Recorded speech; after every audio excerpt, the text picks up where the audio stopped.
really appreciate it. Excellent. So are we ready to go? Yeah, absolutely. Shall we get started? Beautiful. Okay. Sounds good. So thanks everybody for coming. I really appreciate it. I know it's a weird time, and particularly with I'm feeling it after the first official week back at school, if you can call it back. I was going through all my emails and trying to figure out what we need to get our kids set up with. So I know it's a stressful time. This presentation is titled "How to Pass a Home Inspection," and it's really tailored for both new agents who are maybe new to a home inspection, but also seasoned agents who are considering or maybe familiar with doing pre-inspections. And but being as how we're in this new world with COVID-19, I also will probably take some time to address some issues related to the crisis. I think it is going to change home inspections, at least for the next little while,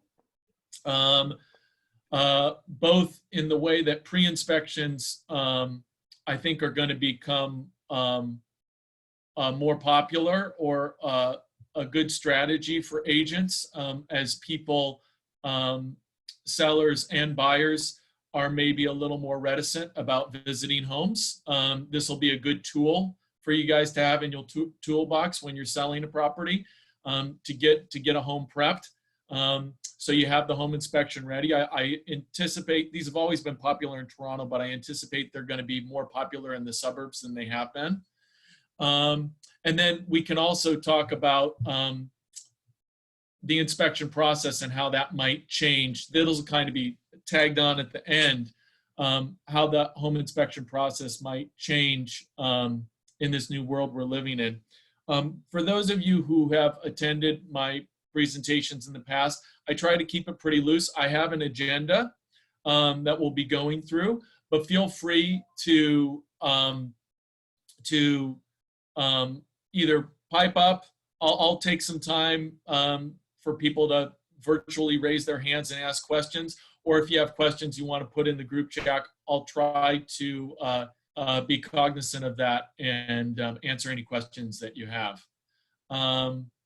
Does anybody have any questions from the get-go? No? Okay. So I'll get started. This is me. This is how you can reach out to me. I will mention that currently our office is temporarily closed, at least for home inspections. I'm sure that you guys can all relate and understand why that is. I hope to be back up and running in the next week or two, but we're kind of taking a wait and see approach and seeing how things develop with things in Toronto. That said, anybody who wants to reach out to me, please shoot me an email right now. I can give you this presentation as well as this sheet that I've prepared with a little bit of a list on how to prep a home for a pre-inspection for sellers. So if you'd like to get this in your inbox, just shoot me an email right now. And anybody who I send an email to also give you $25 off your next home inspection. So even if you don't want that sheet, you just want a free 25 bucks, shoot me an email right now and I'll be sending that out in the next day or two after the meeting. So here's the agenda for today. As I mentioned, we're going to be talking about how to pass a home inspection, or in other words, how to prep for a home inspection. We'll kind of go over, where we sit in the world of real estate, kind of getting beyond pass versus fail, setting the stage for potential buyers, what actually happens on the big day of the home inspection, what happens after, when these results come in, what do we do next, and then how do you deal with the results from a seller's perspective, and then how to get proactive and as a seller or a listing agent and do a pre-inspection in advance. So this presentation I was reviewing this morning. but you'll notice that it was written before COVID-19. So some of these things are not necessarily on point. But regardless of whether you're living in a COVID-19 world or not, I think all home buyers are concerned with home values and making sure that they get good value. I think that people can, now that we're in a little bit of a seller's market, but less than we have been in the past, and people are definitely insisting on a home inspection. When you're doing a pre-inspection, I do recommend that you don't necessarily go with the least expensive guy. I like to say that I'm not the cheapest guy, but I'm also not the most expensive. I do find that I do a lot of pre-inspections. I do the most pre-inspections in the entire HouseMaster organization per capita. So I do more percentage of pre-inspections than any other office in all of North America. And what I find is, but I still, the majority of my inspections are what should I say? The majority of my inspections are still for buyers. And so I come across a lot of other people's pre-inspections, and I find that if you're not working with a professional company, if the report isn't professional looking, it isn't thorough, if there's anything left to be questioned, or there's a question in the mind of the buyer, then the whole report just goes out the window. And so you do want to have a thorough report that's coming from a legitimate source to make sure that your money is well spent. And by that, I mean that, sorry, my phone's just going off. I'm going to put this on mute. So that that the money you're spending on getting your pre-inspection is actually worth it. In other words, it means something to the people you're showing it to. You do expect people to negotiate findings during a home inspection. That's more from the buyer side. I think that we are going to find people increasingly taking their time, but we want to help people buy a home, so let's help them, right?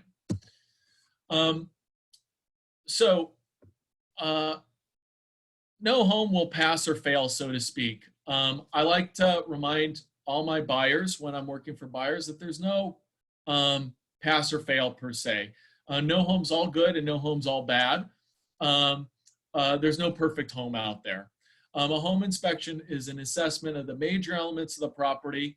It's going to tell you the current condition of those, and I try both in my buyer's inspections and my pre-inspections to have a pretty even hand and just the facts. Okay, you want to have it trained by a professional for the reasons that I mentioned before, and for a buyer, we use it as an educational opportunity to inform the home buyer what they're buying and how to take care of their home.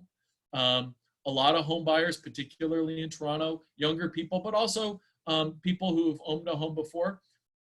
It's not like 50 years ago where your dad or your uncle knew all the ins and outs of their house. And so we just come from a society that we're still learning about our homes. And so, so that's what HouseMaster tries to do, is to try to help teach people about the property so that they can know how to use it, know how to change that furnace filter, know when to turn off the outside faucet in the wintertime, how to do these things so that they can take good care of their home and it can last a long time. Because we do find that homes, most defects that I find are due to lack of maintenance. Most of you who've done a home inspection, you know what we're looking for. These are the major elements that are going to be found in our report. One thing that separates HouseMaster from some of our competition is that we also do built-in kitchen appliances. So not all home inspectors do that. If that's valuable to your clients, I find that it is. Oftentimes, clients find, even though they might have a very big issue with the furnace or the roof or something, they're more concerned about the bathrooms and the kitchens. So doing kitchen appliances is often important for a client. And the same may be true from a seller's perspective. If you're listing the property, you want to present that kitchen and make sure that everything's tested so they know that it's working. HouseMaster does that. Not all home inspectors in Canada do that. That's more of an American standard.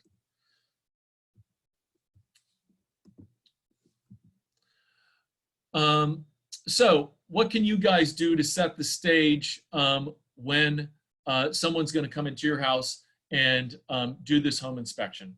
I'm kind of pulling back the curtain to tell you what I'm going to be doing. So some of the things that you can do from a seller perspective or from a listing agent perspective is to help put the house in order. So you're going to be painting, you're going to be staging, you're going to be doing all this. What are the small repairs that you can do to help an inspection go smoothly?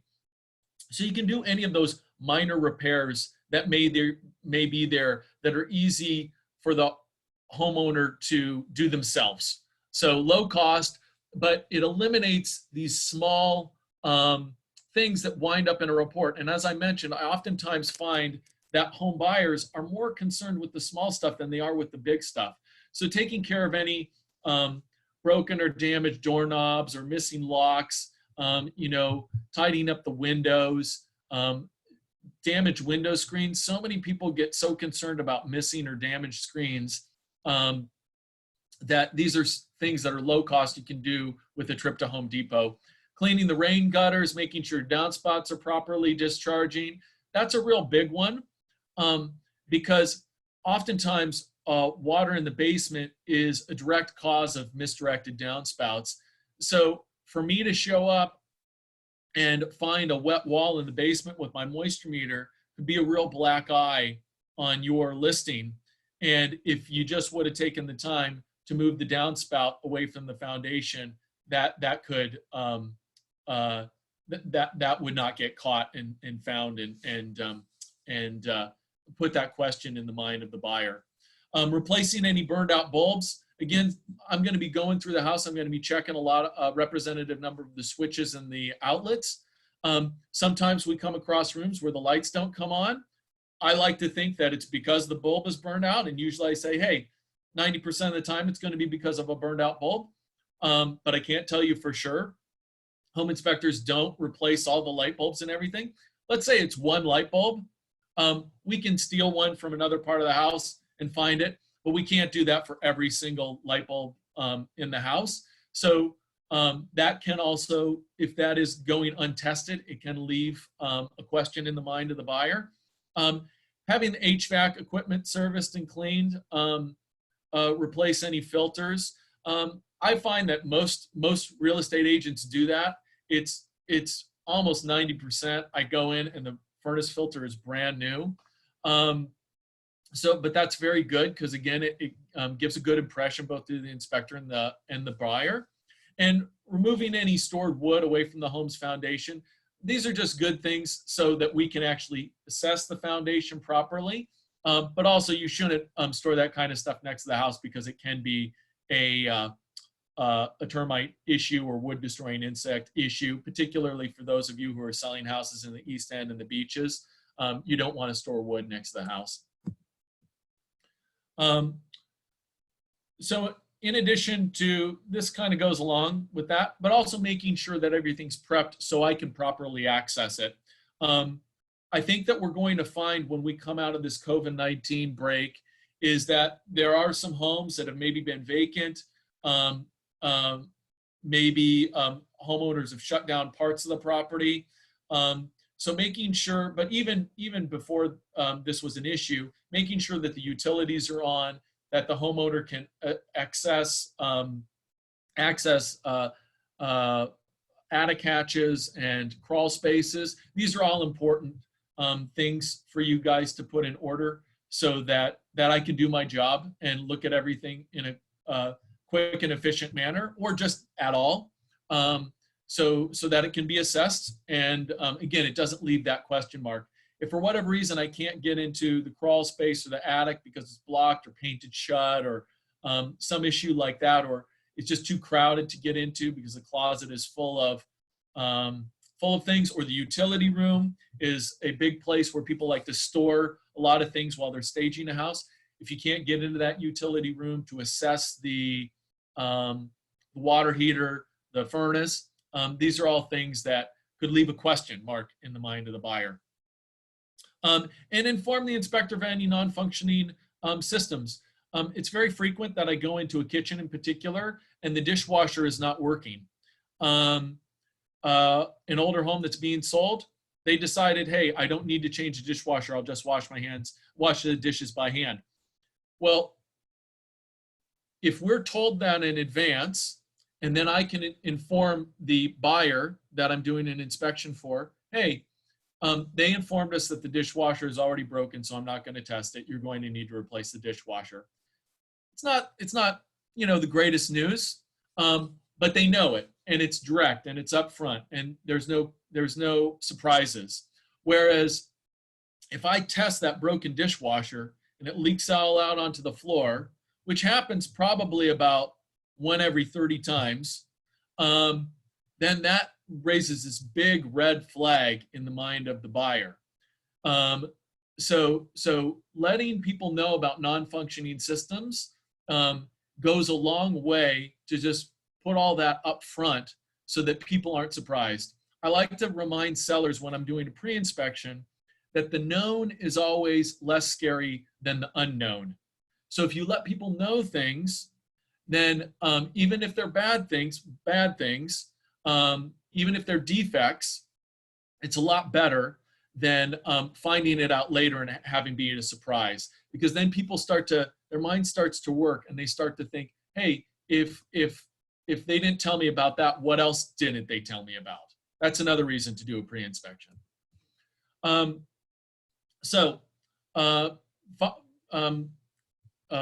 do I want to say?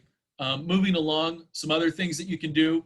If you have a fireplace, I'm going to stick my head in there. I prefer not to burn my hair, so making sure that you haven't lit a fire in there is a good idea. Removing pets from the property. This is a big one. You guys may have seen that article on Facebook a couple of months ago where there's this real estate agent in the area got attacked by a dog, blood everywhere. People said that it looked like a murder scene happened. Thankfully, this was not critical. She did not die or anything like that. But most often than not, pets are not a problem. I'm comfortable with pets, particularly if the homeowner is there and they can mind them. That's fine. But certainly, if the home is going to be vacant, I recommend you remove your pets. As I mentioned, I'm going to be running the dishwasher. Removing the dirty dishes from the sink is good, so we can look inside the sink and test the sink. But putting them in the dishwasher with detergent is a good idea because I'm going to run it anyway. And turning off any sensitive electronic equipment. I do not turn off breakers during the home inspection, but accidents do happen. Sometimes you take off that panel and you hit a breaker switch. So I really wouldn't want any sensitive computer information or any important electronic items that are plugged in. Freezers, for example, although I would turn the breaker back on if it went off, so a freezer would likely come back on. But say a dehumidifier that had settings on it or something for the basement, you may want to turn that off or just make sure that you look at it when you come back to make sure that the settings are as they were.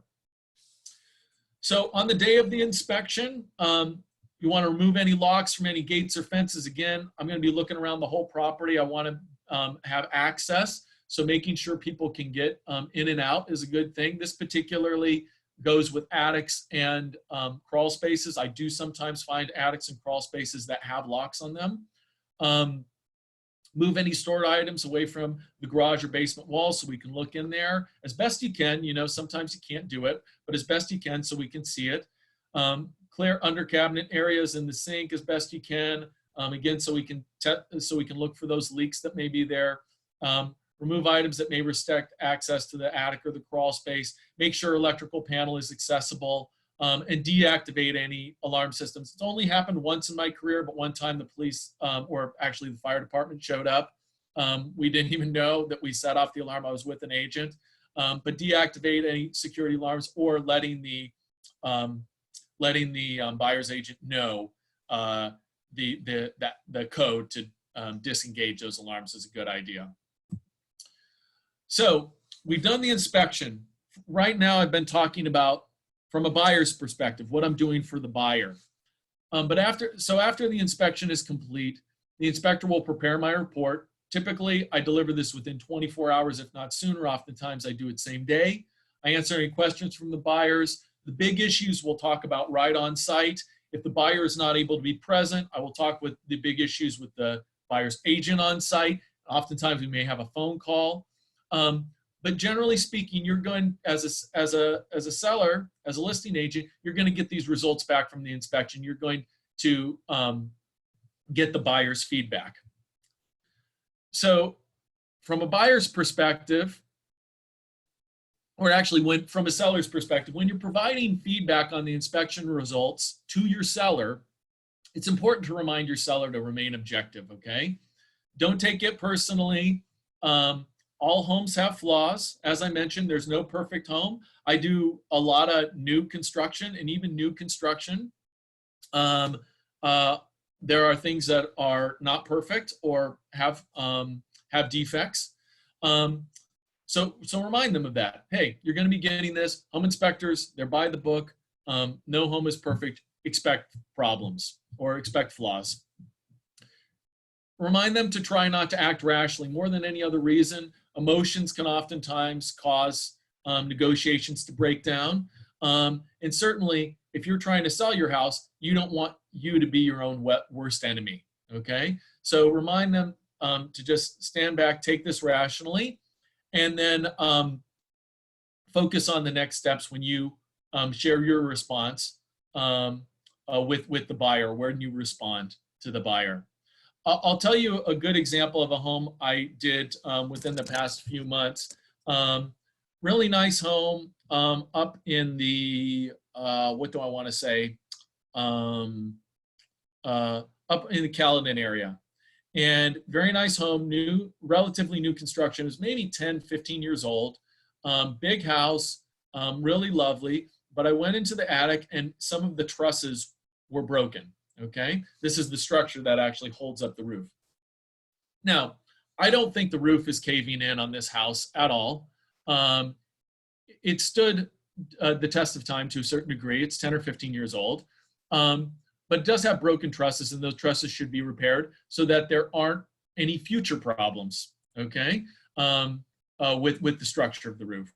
I talked to my clients about this. They were concerned, but with kind of an even-keeled approach, a calm bedside manner, they understood that this was an issue that needs to be taken care of, but it isn't something to not buy the house about.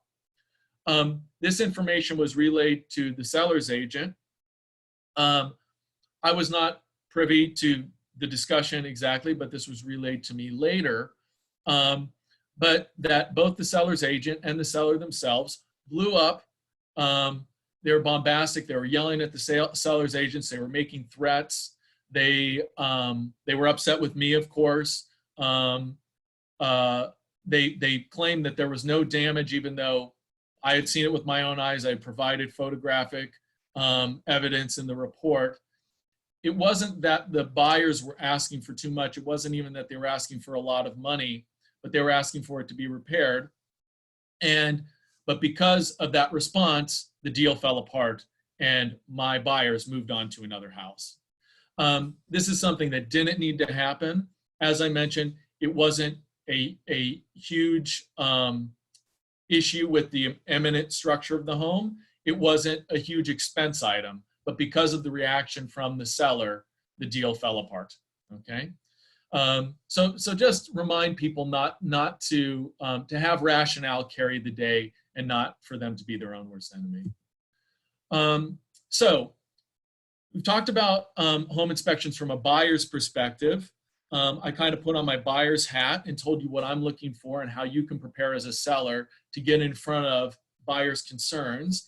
But there's another way of doing this, and I kind of brought this up at the beginning. There's pre-inspections, and pre-inspections are, of course, something that you can do to get in front of this. So instead of waiting to have an offer and have the buyer conduct an inspection, the seller would conduct an inspection themselves, and then they present that to the buyer. there's a lot of really good reasons to do this. It helps set your listing apart from other home inspections. I would say in downtown Toronto, it's become the norm. If you're putting a house on the market, you almost always do this.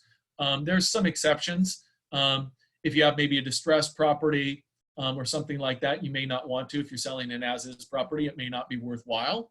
But more often than not, people do conduct a pre-inspection.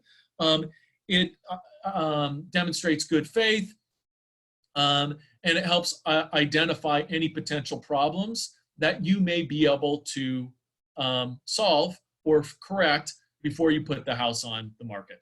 Okay, so if I find defects that you feel, you or your client feel are deal breakers or major concerns, you could take care of them. One issue that I came across recently was right before the COVID-19 issue. I did a home. We found some vermiculite insulation in the attic. This potentially can contain asbestos, and they performed asbestos, and then they decided how to move forward with that particular sale. Okay, so that was something that they could disclose up front to let a potential buyer know of the potential issue that exists in the attic. Although, for the record, Health Canada deems vermiculite insulation in the attic as not a health hazard as long as it is separated and contained. Okay, they could disclose this rather than have it be a surprise from another home inspector. Okay, the bottom line with the pre-inspection is that statistically speaking, homes that get a pre-inspection, very similar to say homes that are staged or homes that are freshly painted, they sell faster and for more money. Okay, they limit negotiations. If you identify problems and you put that in the home inspection report, then that leaves little room for negotiate, and you attach a fair price to it. It allows little negotiation later. We've all been there. You find an issue with the home inspection report, like say the roof is deteriorated. People want to ask for money off for the roof. They want a concession from the seller. If you let them know in advance that the roof is in poor condition and it's going to need to be replaced, or the shingles are going to need to be replaced in the near future, then they know about it up front.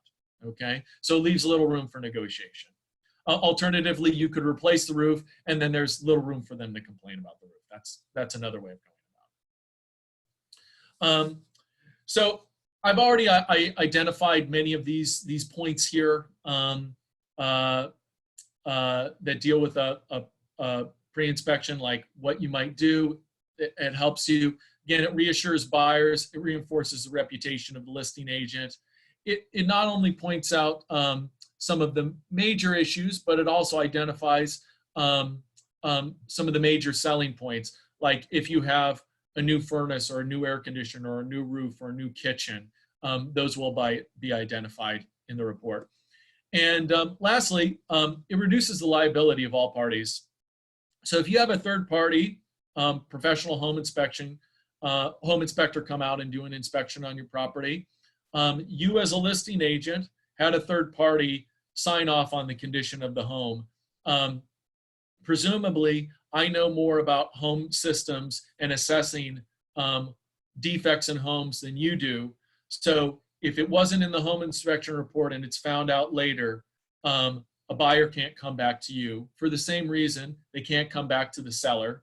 There are things that the seller may know about, but again, presumably, if those things are visible and readily accessible and could be accessed by the home inspector, if I wasn't able to find it, it helps reduce liability for them. It reduces liability for the buyer's agent, because you're having, again, you are looking at a third-party independent source for information on the condition of the home. It's not just the word of the buyer's agent. And then as from a buyer's perspective, they have more knowledge that they know as well, so their liability is reduced.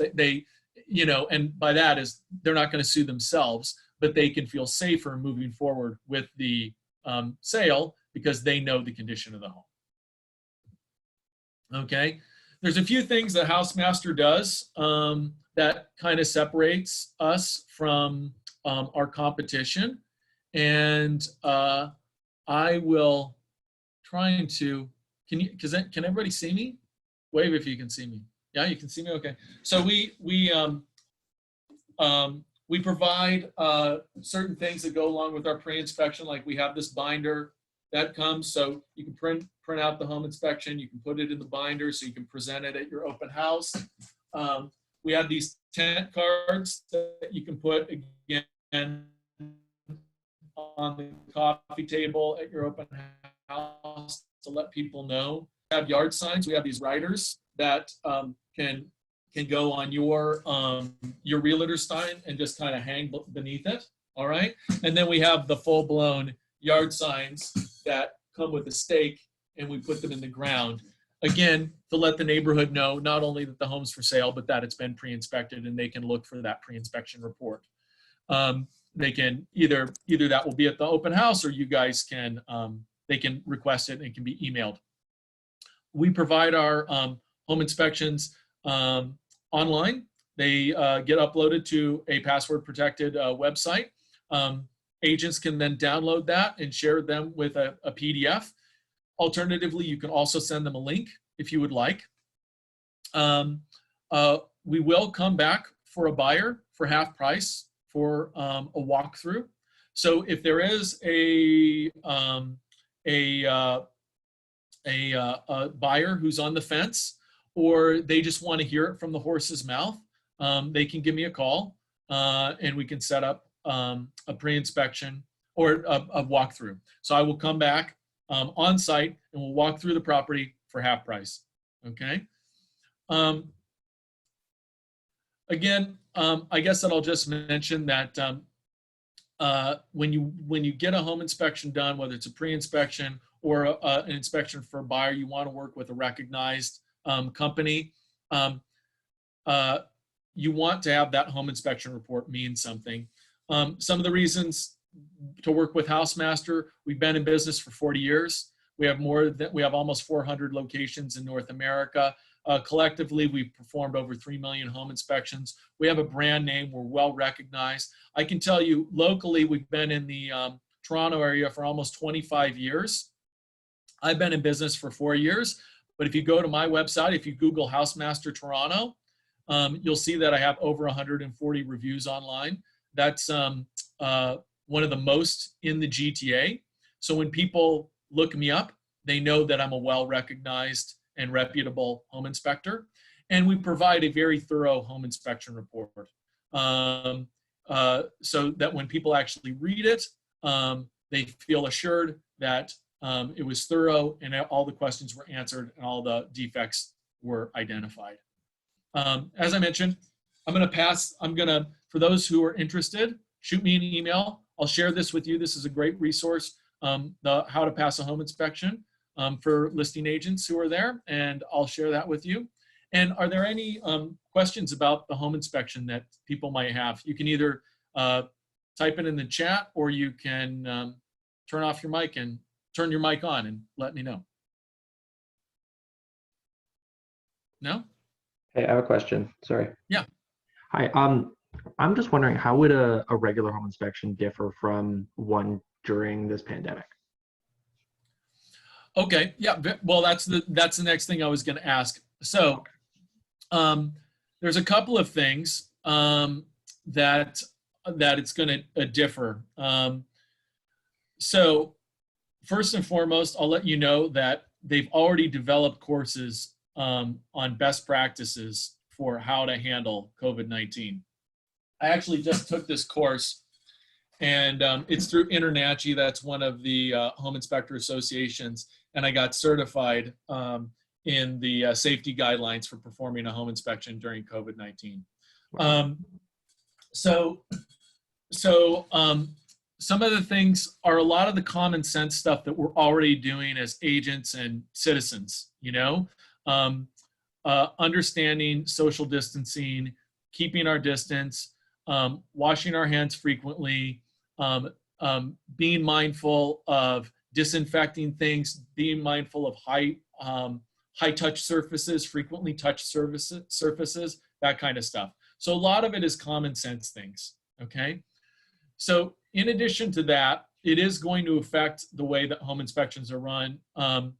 In the short term, the home inspection is going to be shorter in the sense that there's going to be less time on site in order to minimize the amount of time in a home, okay? That's both because from a logistical point of view, sellers don't have anywhere to go. So we're asking them to leave their house and they can't go to Tim Hortons, they can't go to the mall, they can't go to work, you know what I mean? So we're asking them to leave their house and they basically have to like go for a long walk or sit in their car, you know? And so that's first and foremost. We're going to be trying to distill the home inspection down to as little time as possible. I'm imagining on an average size home, like about 2,000 square feet, that's going to be about an hour and a half, give or take, you know? Okay. And that doesn't mean you're not getting a thorough home inspection, but that means that I'm doing the home inspection as thoroughly as I can on site without taking any notes, okay? Or taking notes with my camera, or just taking notes like by hand, and then transferring those to the computer later. Typically, when I perform a home inspection, I'm inputting all the data directly into the report, so then as soon as I leave, I can shoot it to the client, so they have it almost immediately, okay? Maybe there's an hour downtime or something.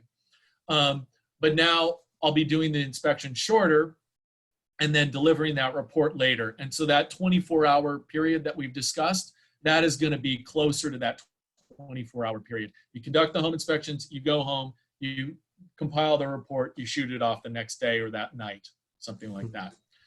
Now, the second thing that's going to happen is that we do need those people to leave.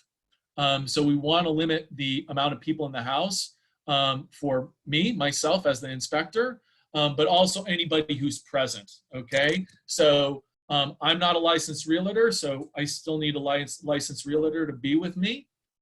So they're going to need to show up. They don't need to come in. It depends on their comfort level. They could stay in the car while I do the report. But I am asking homeowners to leave so they limit their exposure to me and I limit my exposure to them, okay? And then the second thing is I want to limit the number of my clients that are actually present, okay?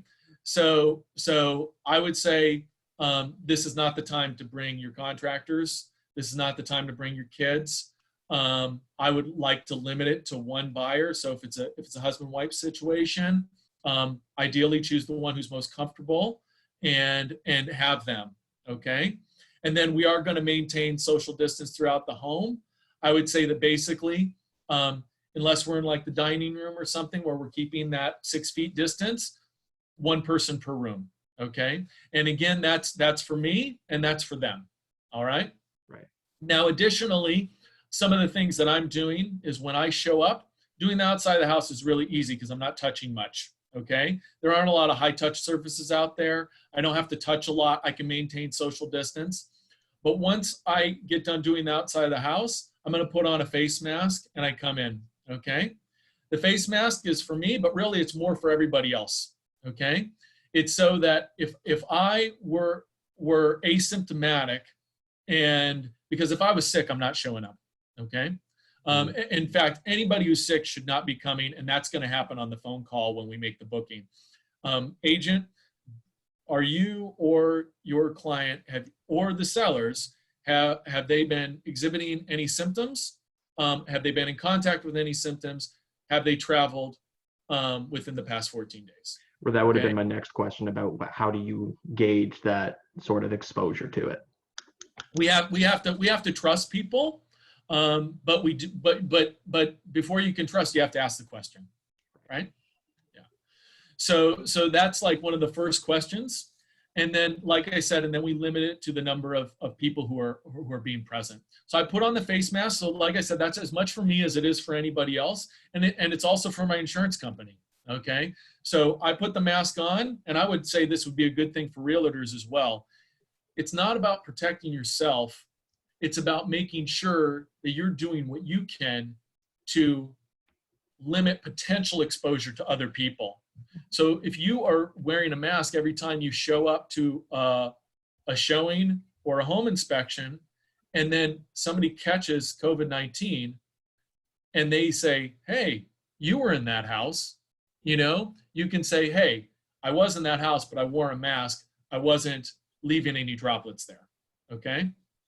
So that's what I do. I put on a glove. Okay.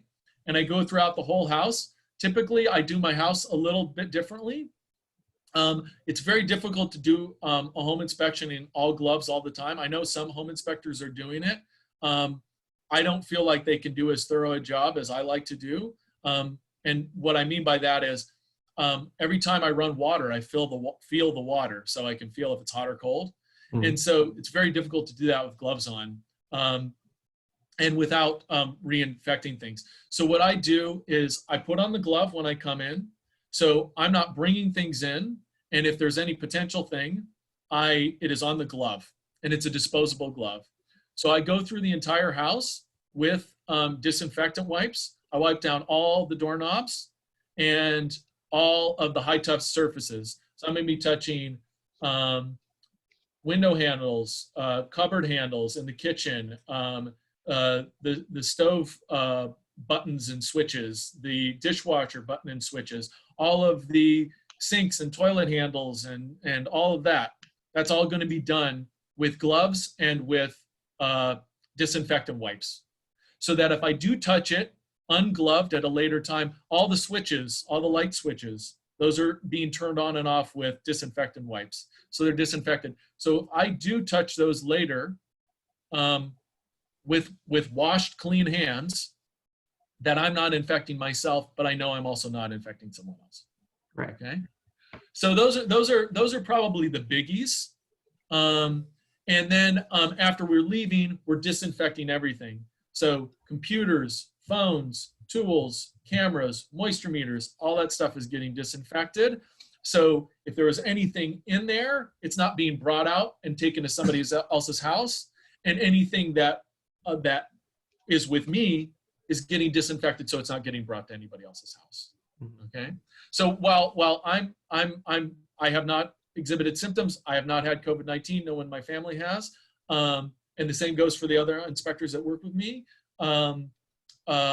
We don't want to risk coming into contact with something else, right? Yeah. So those are some of the features, but I can see that this reduced time, reduced participants is probably going to be the biggest effect and the biggest, what do I want to say? I think that people are going to be disappointed by it, but I hope that they understand that it's the best thing that we can do. Does that answer all your questions about that? Yeah, above and beyond what I expected. Yeah, absolutely. Yeah. I've given it a lot of thought because I have to work, and you guys are working, but we want to be safe, right? Absolutely. You want to take all precautions you can. Yeah. The other thing that I will mention is that we are considered, I got word from our office about the association recently, and home inspectors are deemed an essential service. I guess that we are slid under the financial services and then the real estate services, and then home inspection is considered under the real estate services, even though it doesn't say home inspector.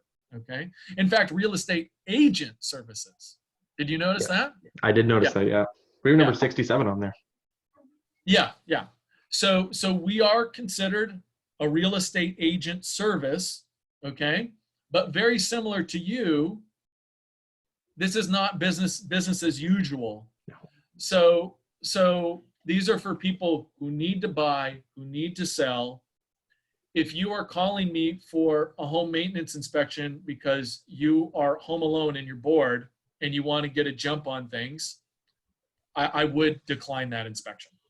Okay. I'm not working right now anyway. I'm taking a break to see how things go. I have to deal with my family and things like that. So our office is closed to home inspections currently. But before I closed, I was turning down home maintenance inspections for that reason. I don't get a lot of them, but the way that it's been explained to us from the association is it must be a required. It must be an essential home inspection and an essential sale. If it's not, then you should not be doing it. Right. Are you guys kind of in the same boat? That's what I understand. Yeah, for the most part, I'm not going out and talking to anyone at the moment. I'm not going out and, door knocking or anything like that. I'm not trying to, unless somebody needs to sell, I'm not going on showings and not doing anything. Yeah. Yeah. How are condos? I guess maybe somebody in Toronto can speak to that a little bit more. Yeah. Anyone is there somebody in- any condo sellers out there? Let's see who else is. Um, Anybody else on I the imagine that call? condos are down, but I don't know. I know that there have been some condos I've heard, even out of the KWA office, that that they're not allowing people who don't live in the building to use the elevators. Wow, really? Yeah, I've heard that as well, that they're Yeah. putting restrictions in place. Yeah, so I imagine that's restricting some condo sales there. But yeah, it's a strange new world, but obviously, the world isn't going to stop for COVID-19, just like when it stopped for anything else. So eventually, this is going to pass, and there'll be adjustments, and I want you guys to know. Part of the reason I wanted to do this today is for you to know that we at HouseMaster are also thinking about what we can do to play our part, both by staying at home, but also to think ahead and put in the proper protocols for keeping people safe when we do come back to work. Yeah, that makes perfect sense. And thanks for asking that question, Aiden, because that's exactly what I was going to ask. So yeah, you ticked all the boxes there. Yeah, well, I do think the last thing I'll mention, and I'm happy to take any other questions from anybody, either by chat or in person, but I do think because of this strange new world that we'll be living in, pre-inspections are going to become more popular. Do you guys think the same thing? Oh, definitely. I agree. Yeah, I think that's definitely going to become more the norm. Yeah, yeah.